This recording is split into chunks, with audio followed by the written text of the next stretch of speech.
Muy buenas noches, bienvenidos. Aquí estamos en 678. Estamos acá viviendo, empapados de historia argentina que nos está atravesando en estos momentos, en estos días, viendo cómo nos podemos reconstruir como pueblo soberano y con alegría. Y bueno, y qué bueno que estamos acá. Hoy nos visita el senador Aníbal Fernández. ¿Qué tal, Aníbal? Muchas gracias por estar acá. Y Víctor Heredia. El señor Víctor Heredia, que además va de paso, se trajo la viola y va a cantar algo. Con todo gusto. Algo alusivo. Sí, no sé si es alusivo, no importa. Digamos que sí. Pero creo que todo tiene que ver, ¿eh? Todo. Y sí. Aníbal, los guarismos. 207 a 32. Estamos hablando de un número altísimo, con las abstenciones que, como se vio que el presidente pidió la autorización al cuerpo para que se permitiera abstenerse. Uno no puede hacerlo por su propia decisión, es el cuerpo que tiene que autorizar a abstenerse, con lo cual hay que inferir que está prácticamente casi todo, la totalidad de la Cámara de Diputados, y 207 votos es una cantidad muy importante. Es una decisión trascendental de la presidenta de los argentinos que evidentemente la han comprendido, no solamente los hombres y mujeres que componemos nuestra fuerza política y que acompañamos a la presidenta desde el primer momento, sino la oposición, que se da cuenta que es una política de Estado, que es recuperar una parte del patrimonio que no tendría que haberse ido nunca, porque el mundo, nadie se desprende de sus empresas de petróleo, pero aquel neoliberalismo que todos conocimos, que se entendía que esto en el Estado no tendría que estar, que las empresas tenían que estar en manos de los privados, que nos iba a ir bárbaro, que la rentabilidad acompañada o apareada con la empresa del Estado nos iba a dar el autoabastecimiento, que yo todo fracasó en manos de empresas que vinieron a depredarla, a hacerlas pedazos. Entonces, en ese marco, una vez hay que tomar la decisión. Cuando se toma la decisión, se llevan a la práctica este tipo de acciones, como la que acabamos de ver, que completa las media sanción que ya tenía de senadores, con lo cual, si Dios quiere, la señora presidenta estará en estos días promulgando el horario y publicando en la boletín oficial, y comenzaremos una nueva etapa de la recuperación del patrimonio nacional. Perfecto. ¿Víctor? Me parece maravilloso, sinceramente, porque siento que este es uno de los pasos hacia la unidad que pedía la presidenta en Vélez Sarsfield, y me da la sensación de que también se está cumpliendo un viejo sueño que expresábamos con mucha pasión algunos artistas, que era la de la unidad del continente. Hay muchos países que empiezan a reestructurar estas empresas y que empiezan a formar parte de los estados como corresponde, porque lo energético tiene un profundo valor y ningún país se puede dar el lujo de perderlo. Bien, vamos a ver el informe que preparó nuestra producción sobre esta recuperación histórica de YPF hoy en el Congreso de la Nación. Lo vemos. Histórica recuperación de YPF. La Cámara de 678 en el Congreso de la Nación refleja que la oposición política cada vez se distancia más de la oposición mediática que lidera Mañeto, la que el año pasado, tras la alineación taxativa, lo llevó a realizar flojísimas elecciones. Aunque arranquemos por un Eduardo Amadeo al que casi le gustaría ser kirchnerista. Me dijo que estaba feliz con la juventud, la militancia en Vélez. Me parece bárbaro. A los pibes no les interesaba la política, ahora les interesa. A mí me encanta que participen. Me gusta discutir con ellos, me parece muy bueno. Yo no quiero un país dormido, un país con jóvenes apolíticos. Yo quiero un país con jóvenes políticos. ¿Está contento entonces? No, a mí me encanta. ¿Mérito de quién cree que es la incorporación de jóvenes a la militancia? El kirchnerismo ha trabajado muy bien con ese tema. Yo lo felicito, han trabajado muy bien. Yo me pasé buena parte de mi vida militando de esa manera. Me encanta. Las últimas semanas fueron castigados duramente por apoyar la nacionalización de YPF. ¿Cómo entiende esto, estas críticas? Diría que estamos viviendo el crepúsculo de los tibios. ¿Quiénes son los tibios en la oposición? Los que votan con el gobierno. Cuando su rol, lo que se espera de ellos, es que se opongan. Parece que no se puede poner, mire, si alguien quiere discutirle al gobierno, el ámbito es en diputados, en senadores, en las legislaturas nacionales, provinciales. El ámbito es la política. Yo los veía a algunos periodistas diciendo, no, pero entonces no hay oposición, ustedes no sé qué es lo que quieren que hagamos. ¿No temen quedar entre cándidos y cómplices. ¿No les importa el modo, el cómo, la forma? Nosotros tenemos principalmente en la forma. ¿Por qué no votan en contra entonces? Absolutamente. ¿Por qué no votan en contra? Yo le preguntaba a un periodista, ¿y ustedes qué es lo que quieren entonces que hagamos? ¿Que salgamos a matar? ¿Que pidamos que salgan los tanques? ¿Que le tiremos con una cosa? No sé, eso es un discurso perimido. Bueno, Grondona quizás quiere que salgan los tanques. Bueno, no sé, no me consta y obviamente que no, espero que no sea así. ¿Cómo recibió las duras críticas hacia el radicalismo? Lo que creo es que no son muy honestas algunas, intelectualmente digo. ¿Por qué no? Porque pretenden atribuir a razones que tienen que ver con la opinión pública el voto de nuestro partido. Nosotros tenemos que acompañar lo que creamos que le hace bien al país. A mí personalmente me parece muy infantil. A ver, no soy el único que lo piensa medio país, Ricardo. Decir, sí, pero la gente los ve como... piensa medio país, sí, no tanto. Como blandos, digamos, ¿no? Y eso revela o bien que no tienen la menor idea de lo que es la historia de la Unión Cívica Radical, o de alguien que quiere desacreditar nuestra idea y nuestro partido para allanar el camino a otros para el 2015, ¿no? Nosotros en ese sentido tenemos que ser coherentes con nuestra historia y los medios... que esperen 2 años a ver qué decide la sociedad en elecciones. El ala más conservadora de la UCR, representada en la figura de Oscar Aguad, argumenta con la misma lógica que el macrismo, funcional a los intereses de las corporaciones. Lo de YPF es increíble. ¿Sabe para qué hacen eso? Porque se quedan con la empresa, se van a quedar con la plata de la empresa y lo van a indemnizar en las calendas griegas, no sé cuándo, y en el interín se llevan la guita. Con el mismo énfasis no me rindo ante este reiterado chantaje emocional montado sobre el significado actual de esta sigla emblemática. Se quedaron sin caja. Recuerdo la forma en que se objetó la asignación universal por hijo, la nacionalización de las AFJP, cuando se decía que iban a ser utilizadas desde algunos compañeros de la izquierda también para llenar la caja de algún... Bueno, como el gobierno no tiene interés en discutir el tema jubilatorio, ahora va por el ahorro de los trabajadores. La única preocupación que tiene el gobierno es la caja de los trabajadores para financiar sus problemas de caja. El gobierno, sea quien sea, no se puede llevar la plata de la gente. Kirchner, por supuesto, no piensa lo mismo que yo. Kirchner se la quiere llevar él a la plata de la gente. Digo, la transformación que ha sufrido el país, merced a la utilización de los fondos de las aseguradoras de jubilaciones y pensiones y la forma en que se ha utilizado la asignación universal por hijo, demuestran que algunas profecías acerca del uso de las cajas por parte del gobierno han sido, bueno, para ser honesto, digo, para ser conciliador en todo caso, equivocadas. Si no, diría que son la misma chicana de siempre. Otra dirigente del PRO, Gladys González, confunde infantil y torpemente Estado con gobierno.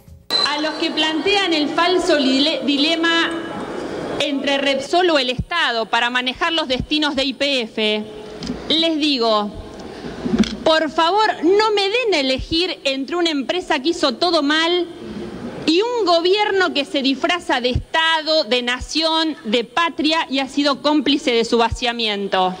Nos paraliza la sola posibilidad de que se transforme en el nuevo chiche de la cámpora. A los que plantean... El PRO, que dijo que YPF iba a ser un chiche de la cámpora. El único chiche que conocemos es la ciudad de Buenos Aires en manos de Mauricio Macri.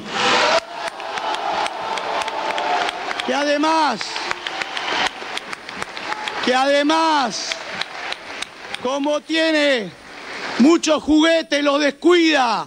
Lamentablemente, avísenle que no es un juguete, que ahí viven billones de personas y trabajan otros tantos. Que se haga cargo Mauricio Macri. Volviendo a la UCR, bueno, en realidad alude eso. Su candidato a vice, al caer en alocada exageración, solo prologará a Elisa Carrió. Yo el otro día en una reunión de amigos planteaba lo siguiente, un poco exagerado.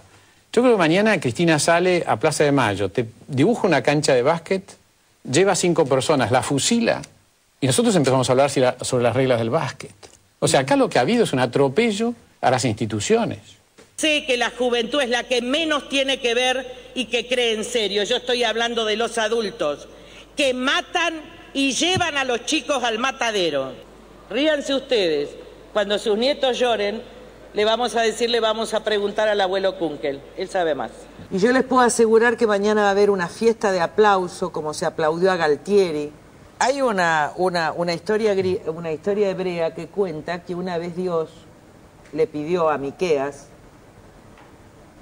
que le hable al pueblo. Y yo quiero hablarle al pueblo de la nación. ¿Y saben lo que le dijo Yahvé a Miqueas? Pueblo mío, ¿qué te he hecho para que te apartes del camino de la verdad y para que te apartes del camino de la justicia? De Carrió, vayamos a su sucesora, Walger. El domingo a la mañana la escuché a Silvina Walger por la radio La Red, creo, en una entrevista que le hacían. Analizaba lo que es el ajuste y la situación realmente desgarradora socialmente que se está viviendo en Europa, producto de todas las políticas neoliberales que están aplicando a rajatabla, como los vivimos nosotros acá en el 2001, diciendo que lo peor no era esto, porque estaba pasando esto y después iban a venir los populismos como lo que nosotros estamos viviendo. ¿Vos te imaginás esto? No podías creer lo que esta mujer estaba diciendo. Voy a decir, no, esto no es lo grave. Lo grave es que después va a venir gente que va a reparar o intentar reparar estas atrocidades con populismo. Con esta política de austeridad, lo único que vamos a sacar es el populismo. Europa se va a convertir, va a salir el primer líder populista que prometa cosas y todos se van a ir con él. Y esto es lo que pasó en la Argentina. Nos apretaron y mirá cómo estamos hoy, ¿eh? El primero que viene que te hace un mimo en la cabeza te vas atrás. Y en tren de decir cualquier cosa, volvamos a Pinedo. Ya tomaron YPF, por decreto, como digo, sin la justicia. Después, bueno, otro día pueden tomar otra cosa y otro día otra. Y un día le tomarán la casa al oyente que está oyendo y dirá, bueno, qué lástima que no me quejé antes.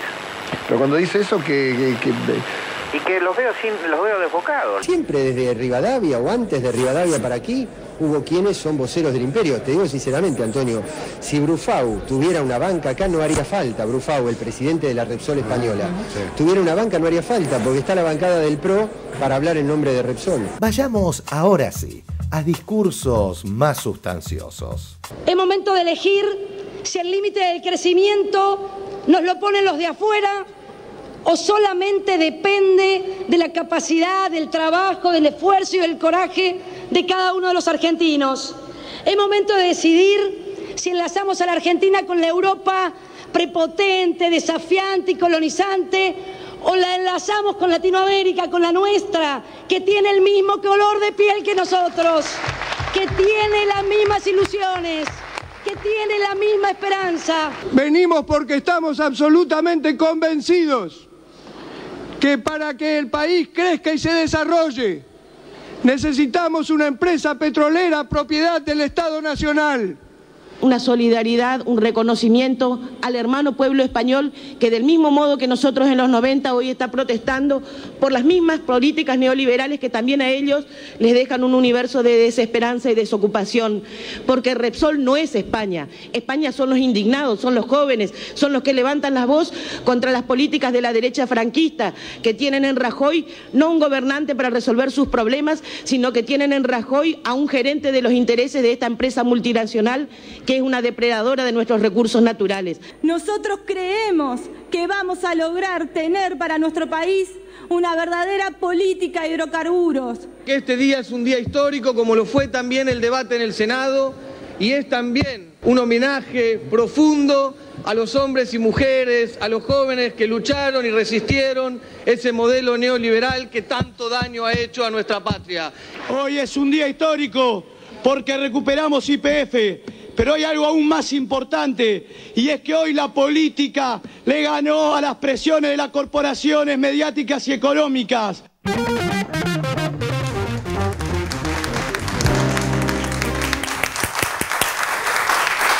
Muy bien, interesante. Me quedaría apasionante. Me quedaría viendo toda la noche. A mí me gustó la cancha de básquet que tiene González Fraga, donde se fusila González gente. Fraga quebró una fábrica de dulce y leche. No hablemos más de González Fraga.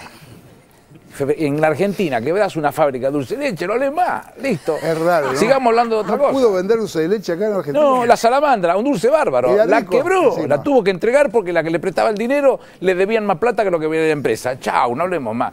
voy a ser piadoso con él, voy a hablar de los capitales que representaba. Hablemos solamente del dulce de leche, un espanto.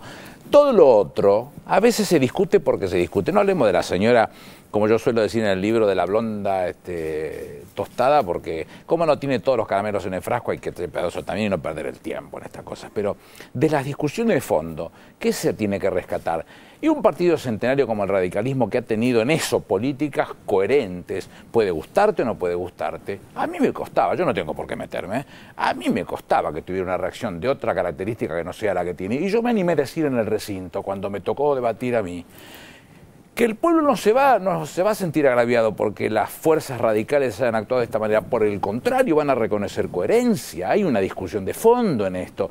Y que la izquierda, que ha tenido posiciones muy contundentes al respecto, con carnadura, con situaciones claras, no temieron también a levantar la mano o poner el dedito para votar, porque están discutiendo sobre algo que nos pertenece a todos, trasciende los gobiernos. La discusión entonces es otra. Si uno presta atención a dónde nos metimos, cuando se vende una empresa que no tendría que haberse hecho nunca en ningún lugar del mundo, se hizo de esa manera. La Macara ya está hecha. En el año previo al 92 se hacen el primer decreto, que es el que ya define claramente que todos los yacimientos les pertenecen a las provincias.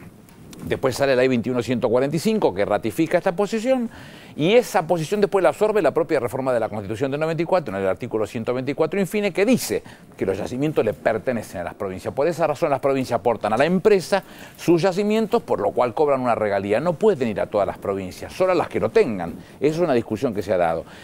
A partir de ese momento es cuando Néstor cuenta, en un libro que hizo con Torcuato Itela, que él cuando recibe como gobernador de la provincia los bonos por una parte de las reservas más liquidadas, de las regalías más liquidadas, compra acciones de YPF y sigue comprando acciones en la Bolsa de Nueva York hasta llegar casi al 4%. El objetivo era llegar al 5% para sentar un director. ¿Por qué? Y porque, decía Néstor, era tan fragmentada la situación interna que permitía que las provincias pudieran discutir de política. Ahora, cuando uno mira todo lo que esta gente hace a partir digamos del 95, que es cuando se hace la segunda modificación, la 24.474, en esa modificación se permite vender el último 20% que queda, y después la relación de oro, y ya se abre la puerta para la desnacionalización. Todos se desprenden, ahí se van todas las provincias de esta situación. ¿Qué es lo que encontramos? Una empresa que, en vez de venir y aparearse con el Estado para que el Estado vaya hacia el autoabastecimiento y ellos sacar la rentabilidad que se merece, solamente se abocaron a este punto. Armaron un mix muy particular de destilación, solamente se dedicaron a las naftas de alto tanaje, a la JP1, que es para los aviones, o a las naftas premium, y nos dejaron a nosotros el presente griego de tener que comprar o importar el fuel, el gasoil para la producción agropecuaria, industrial, generación de energía. Era una situación rarísima, y si uno mira con toda claridad, el petróleo cae, la producción el 38.3%, el gas cae el 25.4%, las reservas de petróleo caen el 40.5% y las de gas caen el 47.1%. ¿Qué está pasando con esta empresa? Están vaciando, no tienen otra forma de explicarse. Si encima uno mira que en los últimos 4 años duplican el endeudamiento y además de eso las ventas crecen el 113%, y en este semejante marco se llevan, aparte de la inversión primaria de más de 13.000 millones de dólares, 8.813 millones de dividendos, entonces estamos con absolutamente claridad en presencia de una empresa que vino a afanarse una empresa para llevársela a su casa, y que un día se iba a derrumbar porque no quedaban ni las columnas. Y llegamos en el momento oportuno, con el coraje de la presidenta y la decisión de la política argentina, que se puso los pantalones largos para tomar semejante decisión. ¿Sandra? Bueno, qué sé yo, tantas cosas. A veces estamos hablando mucho de los jóvenes y lo bien que hacemos, porque son actores fundamentales de este momento, pero los que no somos tan jóvenes y tampoco vivimos el 73, yo creo que nunca, por lo menos que yo recuerde, he vivido un momento tan de pertenencia tan intensa como ahora. Y de lo que estábamos viendo, lo que a mí más me conmueve y me esperanza es esta conclusión que también sacan fuerzas de la oposición, esta conclusión de que la verdadera pelea es de la política contra las corporaciones, porque a partir de ahí pueden pasar innumerables cosas, pero van a ser otras. También para ellos van a ser otras. Sí, claro. ¿Moca?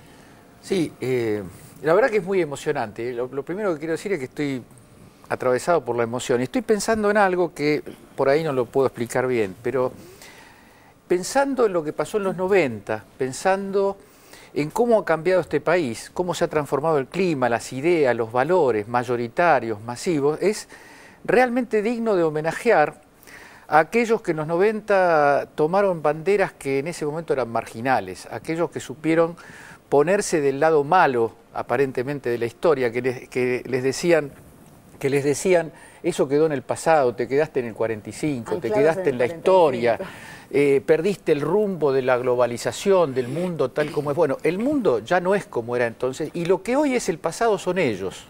Esos que dicen la caja del Estado, el Estado que se ve, ellos son el pasado, y sospecho que después de esto es un pasado que le va a costar mucho, mucho volver, y con esto no estoy hablando de un problema de partidos o coaliciones que ganen o pierdan elecciones, estoy hablando de un clima cultural que difícilmente tenga regreso en los tiempos previsibles. Pero no tiene revancha, ninguno de estos después vuelve atrás a contar lo que realmente pasó, porque son todos grandes presagiadores, aprendices de Orangel. Pero cuando pasan 2 o 3 años que uno tiene que mirar los resultados de lo dicho, alguno tendría que ponerse un poquito colorado, porque resulta ser que el tema de las AFJP era la caja. El fondo de la AFJP era 80.900 millones de pesos. ¿Cuánto es hoy? Más de 210.000 millones de pesos. ¿Qué te tengo que explicar? ¿Que te equivocaste? ¿Alguna vez díganlo, viejo? ¿Alguna vez díganlo? La relación tiene que estar por otro lugar. Cuando se pensó en ese momento no era la caja eran los viejos, porque cuando el gobierno presenta la ley de movilidad jubilatoria, también tuvimos una posición cerrada, porque lo que decían es que lo que se buscaba era perjudicarlos a los viejos, pero no pararon de tener una ventaja todos los años, 2 ventajas todos los años, y a nosotros nos tranquiliza porque era una de las viejas discusiones de soluciones a quien le merecíamos darle las soluciones de la mejor manera, y no se encontraba la forma de decir, viejo, aflojemos con esto de oponerse por oponerse. Yo festejo que la política hoy se vista de fiesta para ver cómo las fuerzas nacionales y populares se encuentran en un lugar con objetivos comunes. Eso es maravilloso. Varón, Edele. Sí, coincido con el estado de ánimo de Moca, y pensaba que lo que Sandra dice de la juventud, que es el discurso y el movimiento cultural que ha atravesado estos últimos días y que dejó asentado Cristina en el acto de Vélez, pensaba, para quienes somos mayores tenemos 2 alternativas: o seguimos siendo mayores y viejos, o nos dejamos fluir por los jóvenes. Y yo estoy en la fluidez de los jóvenes. Me siento que este estado de ánimo colectivo que parte de abajo, me llega un momento en una edad que podía estar asentado y anquilosado en mis propias culturas anteriores. Y hay 2 cosas que quiero decir además, o 3, pero rápidas. Hablamos del Banco Central, algo que es abstracto, que está lejos del conocimiento de la plebe, como dirían los burgueses atravesados de ira. Hablamos también de las AFJP, de aquel asunto financiero que de pronto se recuperaba. Y ahora estamos hablando de los recursos de hidrocarburos, de las economías mundiales, de la expoliación, de las acciones. ¿Ustedes se dan cuenta qué significa cultural y políticamente eso, que la gente esté hablando de eso? Esto creo que es el valor que tiene lo que hoy hemos visto ahí. Y además hay una cosa que a mí siempre me preocupó. Uno se da cuenta del momento histórico que vive, porque una vez me contaron que en la época del cristianismo, tal vez los que iban a ser cristianos no se daban cuenta que estaban siendo atravesados por una cultura religiosa que iba a durar 2000 años. Nos damos cuenta que estamos en un momento histórico. Ay, olor. ¿Puedo meter la cuchara con el Banco Central? Porque voy a recién debatirlo a Pinedo con unas ganas bárbaras de mostrarnos lo mal que hacemos las cosas.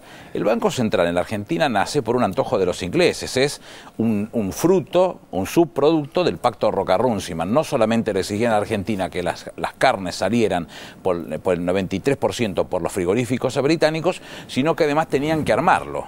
El Banco Central, conforme indicaba la tradición inglesa. De hecho, viene Niemeyer a trabajar acá, Bosch lo pone en el presidente, y le recuerdo que el ministro de Hacienda de esa oportunidad se llamaba Federico Pinedo, abuelo del actual diputado. Con lo cual, yo lo que le rescato es la coherencia. Detesto lo que dice, pero descato la coherencia porque desde el abuelo vienen pensando más o menos lo mismo en cuanto a los intereses para los otros, nunca para los argentinos, ¿no? Y también tiene una cuestión sentimental que es respetable. Sí, claro. Viene de familia, Cintia. Es que estuve casi todo el día en realidad en el Congreso trabajando en este día que por supuesto que es emocionante, pero además la percepción es que es histórico y es muy intenso, o así se vivió en el Congreso, con muchísima intensidad. Hay un salón en el Congreso, para los que no lo saben, que se llama el de los pasos perdidos. Ahí es la antesala de la Cámara de Diputados y se acercan los diputados a hablar, van y vienen, dan notas y demás. Y yo me preguntaba cuán perdidos están los pasos de los que se quedaron solos en este debate. Y quiero compartir con ustedes brevemente dos frases. Una, por ejemplo, la de la sesión que dio, el discurso que dio Alfonso Prat Gay, cuando él dice: me permito sospechar que no va a ser exitosa la gestión de YPF, y dice: pero además quiero decir algo, porque en la plataforma del kirchnerismo no estaba prevista la expropiación de YPF. Se hizo un silencio en el Congreso de los propios y de los ajenos, como diciendo... Y bueno, eso por un lado. Y otra, y mucho más interesante, fue la de Martín Sabatella de Nuevo Encuentro, cuando decía, acá dice, se hace la pregunta por qué esto no se hizo antes. Y Sabatella dice, acá hace 7 meses no se podía aprobar ni el presupuesto. Y vienen a preguntar por qué esto no se hizo antes. Y ahora me mandan mis compañeros de trabajo que están todavía en el Congreso, se está votando en particular la ley. Y Elisa Carrió acaba de decir, terminó su oratoria y dijo, cuando se discutía el artículo primero, dijo que antes quería que se tomen los dichos de los jefes de bloque de la Unión Cívica Radical, Gil Lavedra, para hacer una denuncia ante la Fiscalía por crimen moral. Y se levantó gritando que votaba en contra y felices fiestas y que la casa está en orden. Bueno, brotes. Una cosa de locos, ¿no? Cosa de locos. Sí, una metáfora. Sí, claro. Víctor. Bueno, yo coincido plenamente con que evidentemente es un momento histórico, pero también creo que es un momento bisagra. ¿Qué quiere decir? Hace tiempo atrás lo obtuso de la oposición al gobierno era evidente, o sea, todo era no. Y yo creo que aquí hay un llamado de atención que ha hecho que muchos sectores que se han declarado francamente opositores, los grandes partidos políticos estoy pensando, empiecen a darse cuenta de que la oposición sí debe ser crítica, pero que tiene que acompañar determinadas cuestiones que exceden el marco de lo partidario, que tienen que ver con la Argentina, tienen que ver con el país. Y cuando hay un proyecto tan potente, tan fuerte, que tiene que ver con la recuperación de un patrimonio como el que se pretende desde YPF, desde Aerolíneas y desde los otros sectores que seguramente van a seguir acrecentando la capacidad de manejo del Estado sobre esas empresas, entiendo que la oposición empieza a tomar el curso que le corresponde. Sí debe haber un punto de vista crítico sobre cualquier gobierno, pero lo que no puede haber es una oposición obtusa que a todo diga que no, independientemente de hasta cuando se lesionan intereses que tienen que ver con lo colectivo. Así que por eso digo, me parece que este es un momento bisagra. ¿Sabes que en el debate del año 95, cuando se le trata la segunda ley, que es la que abre la puerta a la desnacionalización de YPF, yo me puse a buscar los debates radicales, digamos, para buscar algo para enriquecer. No me gusta chicanear, enriquecer. Había tipos muy valiosos y que podían explicar cosas importantes. Yo rescaté 3. En el caso el del senador Genú, que era presidente del bloque, mendocino, y el del senador Hipólito Solari Irigoyen, que rescata él mismo los dichos por entonces de Pepe Estenssoro, padre de la actual senadora, y que era el titular de YPF en ese momento. Y Estenssoro, Genú justificaba lo que él decía, el Estado tiene que darse con el 51%, que en definitiva es lo que estamos haciendo en este momento, con una visión muy clara de lo que tenía como posición tomada. Y lo que decía respecto de Pepe Estenssoro, que en algún momento le dicen, pero usted está tan seguro que las cosas van a salir bien, y dice, bueno, si no salieran bien, dice Estenssoro, lo que hay que hacer es llamarlo Roderado, por entonces al frente de la Comisión de Valores, y comprar las acciones de vuelta.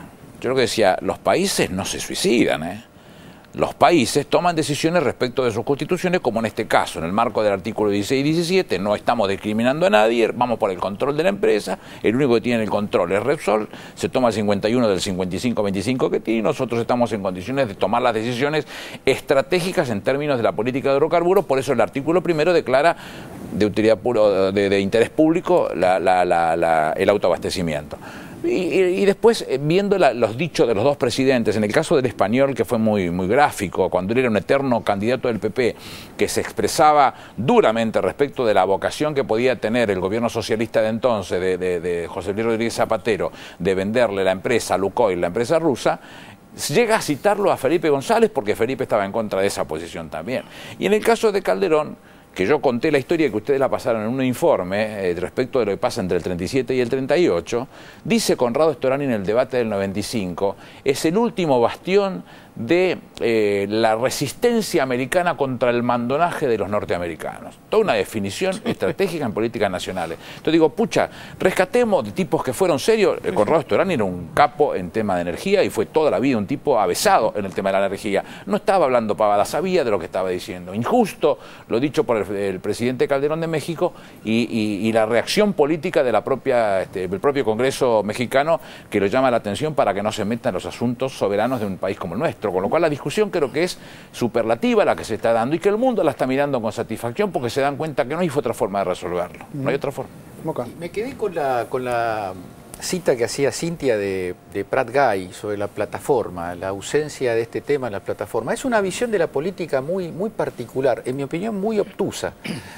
Porque con ese fue el mismo espíritu de la oposición de derecha y de izquierda a la emergencia del peronismo. Es decir, el peronismo del 45 vino a tomar banderas, vino a tomar demandas y vino a tomar programas que latían en el corazón del pueblo argentino. Yo creo que la plataforma de la nacionalización, de la recuperación de YPF existe desde Cutralcó, desde los piquetes de Cutralcó, al poco tiempo después de la privatización, que fue el primer acto heroico de la resistencia al neoliberalismo que tenemos en la memoria. Decía alguien en Twitter hoy, homenaje a Teresa Rodríguez. Teresa Rodríguez es el símbolo de eso. Lo leí en Twitter y no quería olvidarme de eso. Y digo, el mérito de un líder político no es elaborar una buena plataforma, el mérito de un líder político es poner en escena aquello que está en las entrañas de una sociedad, en las demandas democráticas de una sociedad. No es un buen ideólogo de programas, un líder político es un conductor de masas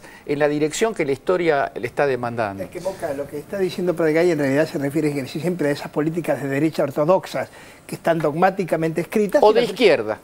Está bien. O de izquierda también. Sí. ¿No? Sí, vamos a nacionalizar esto, a nacionalizar lo otro, pero nunca nacionalizamos nada. Desde la utopía. En la acción generalmente está la derecha. Está bien, bueno, sí. En esa está su visión respecto de por qué no endeudarnos. Cuando nosotros discutíamos las posturas de la Presidenta de la Nación respecto de la utilización de reservas circunstanciales para el pago de la deuda no contraída por este gobierno, la primera expresión que él tenía es ¿por qué no endeudarse? Es decir, resulta que vos por tus reservas pagás el 0,5, recibís el 0,5% de intereses anuales y si tomás la plata en el mercado internacional lo pagás al 14% y yo me tengo que endeudar para satisfacer lo que el neoliberalismo me manda. O soy un idiota o no sé de lo que estamos hablando.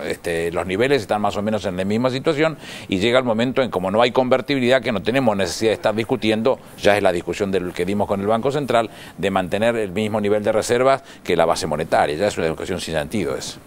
Sí, en el sentido de lo que decía Edgardo de los trabajadores, también hablé con Recalde ahí en el Salón de los Pasos Perdidos previo a su discurso y le hice la pregunta sobre el impacto de YPF en el sector obrero y me pareció interesante lo que dijo, sobre todo en el contexto de Recalde y su representación ante la CGT.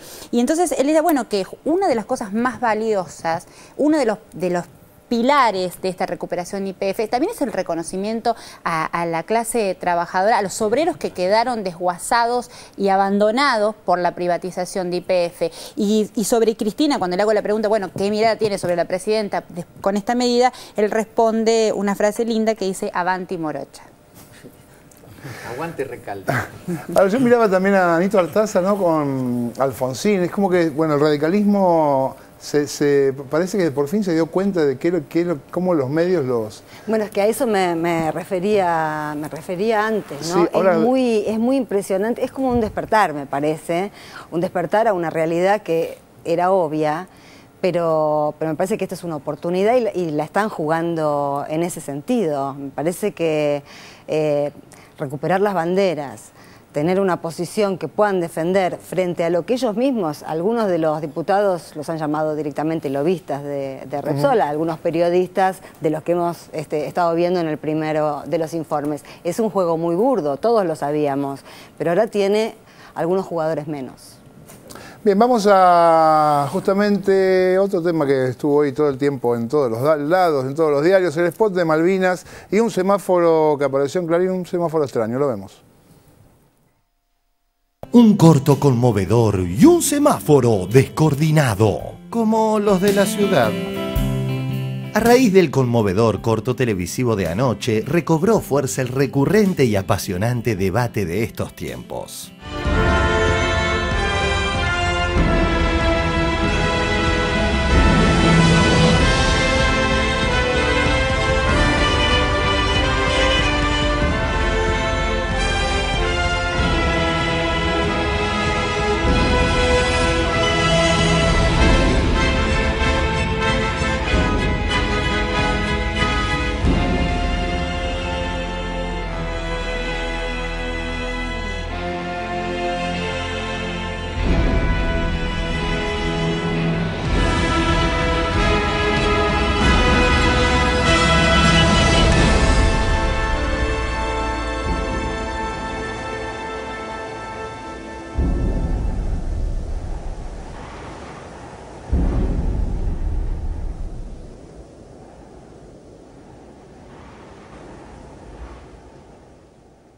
Yo lo pongo después en el contexto de lo conducente. Esto no sirve para nada. Son elementos tribuneros. Sirve para nosotros.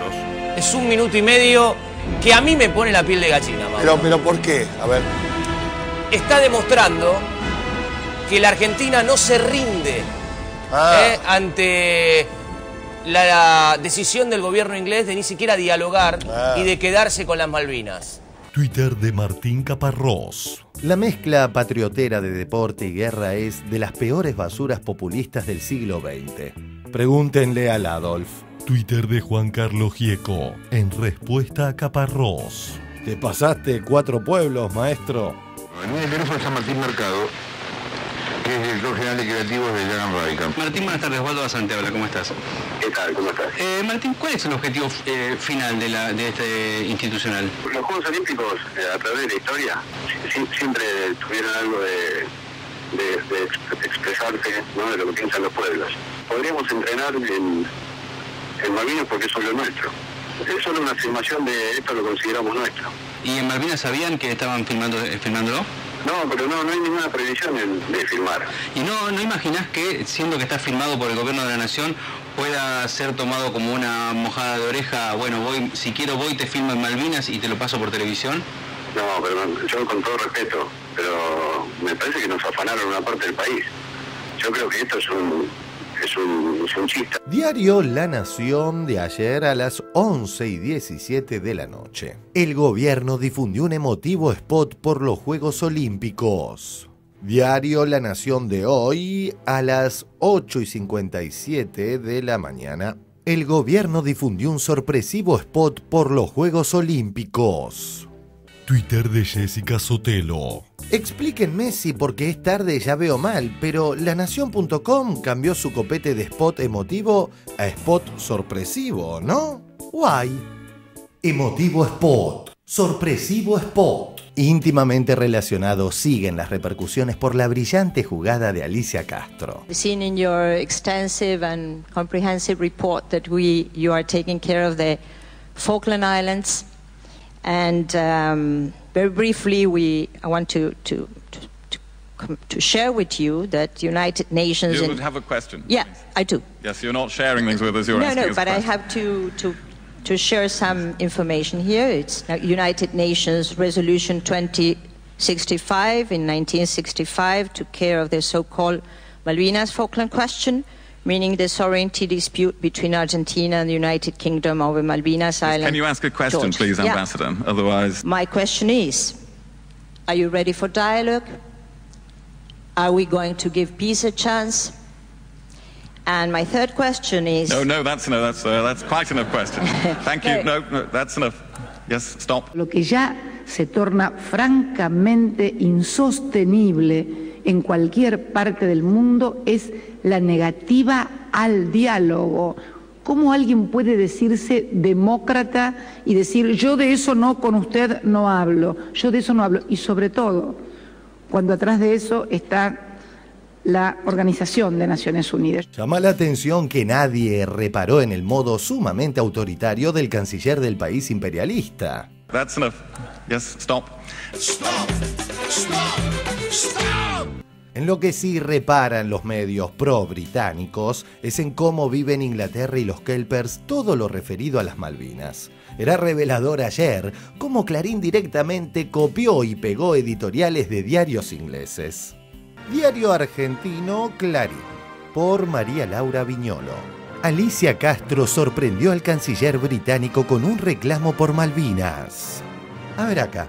La nueva embajadora argentina en Gran Bretaña, Alicia Castro, ha encontrado un nuevo método diplomático para defender la causa de Malvinas en Londres: la emboscada. A ver, de Telegraph, diario inglés, William Hague emboscado por embajadora argentina sobre las Islas Malvinas. Igualito, ¿no? A ver, Clarín, acá. La monotonía del informe de Hague estaba rota. Con su cabello en llamarada, un traje y una cartera azul parecida a las que usaba Margaret Thatcher, la embajadora emprendió contra el sorprendido canciller un verdadero handbanging, una palabra que inventó la dama de hierro al utilizar ese accesorio en forma amenazante contra sus ministros o interlocutores. Diario británico The Independent.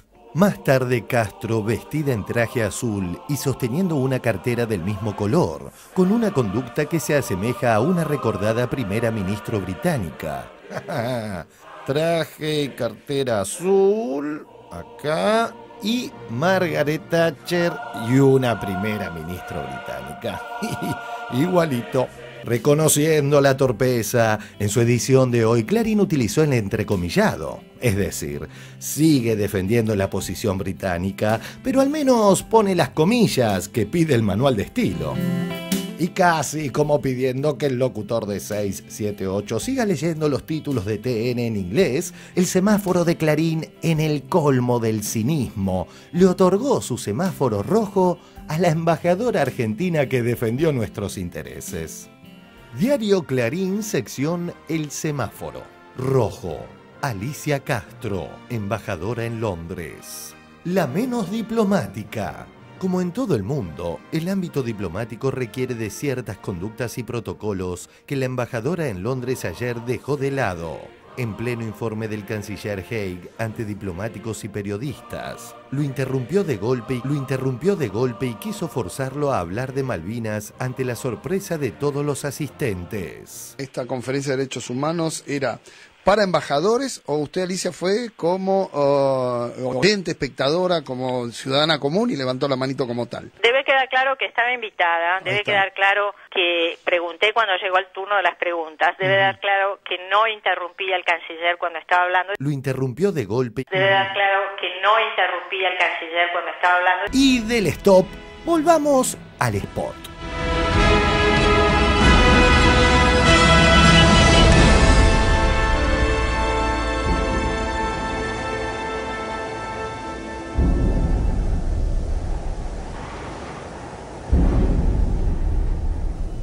Florcita Echeves, cada día más incómoda con la mala onda de Marito Mactas, estaría estudiando seguir los pasos de Juancito Micheli y Gus Silvestre. Para competir en suelo inglés entrenamos en suelo argentino. Ponen la piel de gallina. Bueno, el spot como spot definitivamente está bueno. Sí, está muy bueno.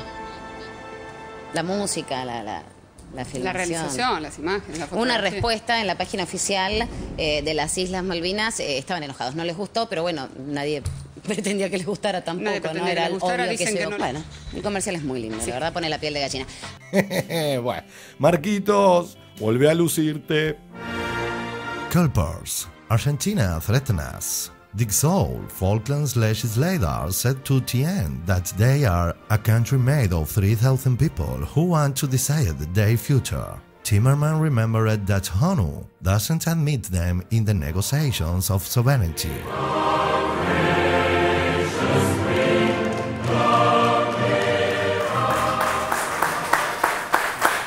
Bueno, muy bien. Lo de la copy-pega Sí, eso de Aviñolo es porque parece que la corresponsal estaba en Francia, nunca estuvo.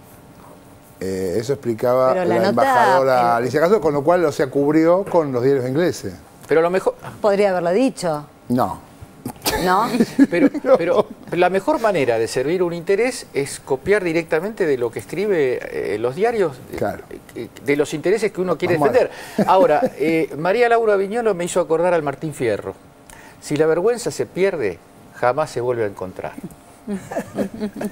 Mira. Buena cita. Sobre todo creo que el planteo es el perverso, porque ya lo del semáforo rojo de Mañeto no es otra cosa que su vocación profunda de exhibir, se retuerce en con tal de exhibir al pueblo argentino el desprecio por los intereses que nos importan a todos. Malvinas es un interés nacional, ellos, La Nación y Clarín fundamentalmente se retuercen por exhibir tal cosa. Yo me tomé el trabajo de apreciarlo y lo que dice Alicia es perfectamente claro y lo puse yo en Twitter de esa manera. Yo todavía remitía a los Rolling Stones porque yo decía ella calm, cool and collect, como dicen los Rolling Stones. Esa fue la postura que ella tuvo. ¿Qué es eso? Que está calma en su lugar adecuado calm, cool and collect. Con su posición bien asumida, que no le faltó respeto, ni lo interrumpió, ni dijo nada de nada. El que perdió los estribos fue él, porque evidentemente no se esperaba esa pregunta. Y es una pregunta muy incómoda. Sí. Evidentemente porque no saben explicarla ni la van a poder explicar nunca hasta que se sienten. Con lo cual, a mí me pareció que era para reconocerlo, para resaltarlo, que un embajador argentino, hago mi reconocimiento a los embajadores políticos y a los embajadores de carrera que se toman en serio su función. Hay otros que tienen el síndrome de Estocolmo, llegan y ya lo tienen, entonces en vez de defender los intereses de tu patria, defienden los intereses de donde están por la duda, porque tienen que convivir todos los días con ellos. Y esta es una discusión fulería. Perdón pues se me sale el lunfardo de adentro, pero la expresión de la embajadora es la expresión de un argentino que está cumpliendo las funciones como corresponde. Hay muchísimos embajadores de carrera también que la hacen esa función. Es el laburo del embajador. Y yo me sentí representado íntegramente por una embajadora que bien plantada, respetuosa, seria, con estatura, supo decir las cosas que los argentinos necesitamos que se vayan diciendo en el ámbito adecuado, como por ejemplo. Y bueno, ahí Nelson Castro decía, esto no le sirve a nadie, nos sirve a nosotros nada más.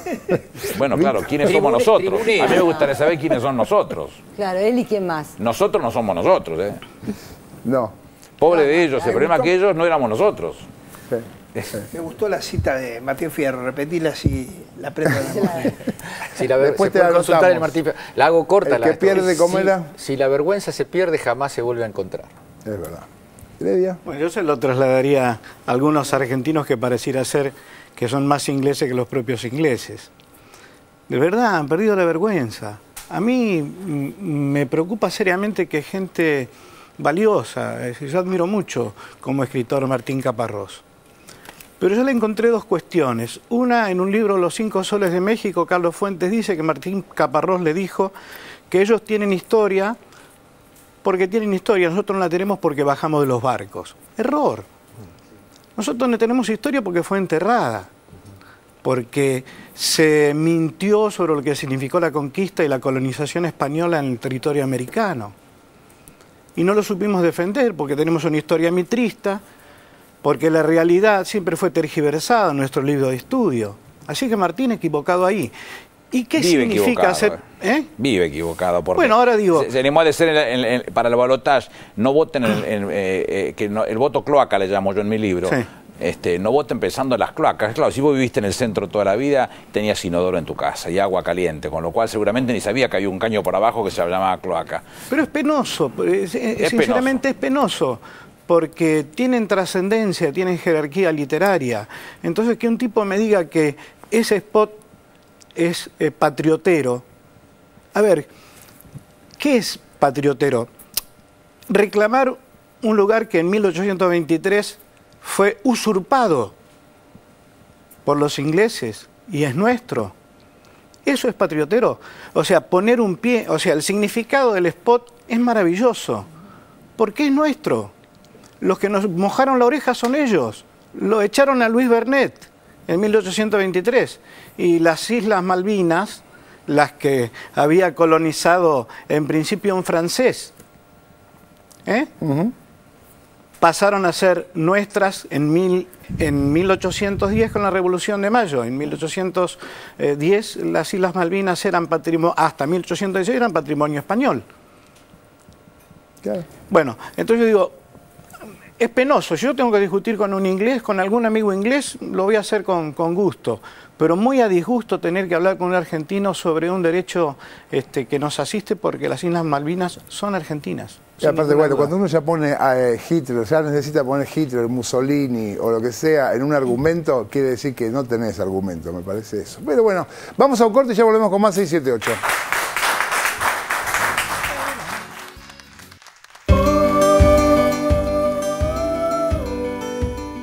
Hey, vos, quiero hacerte una pregunta. Hoy, ¿pensaste en tu abuelo? Él seguro que sí pensó en vos. ¿Cuánto hace que no le decís que lo querés? Hablar una horita con tus abuelos es como hacer un posgrado sobre la vida. Abuelo, nona, bobe, tata, llámalos como quieras, pero llámalos. Si querés, te damos la excusa.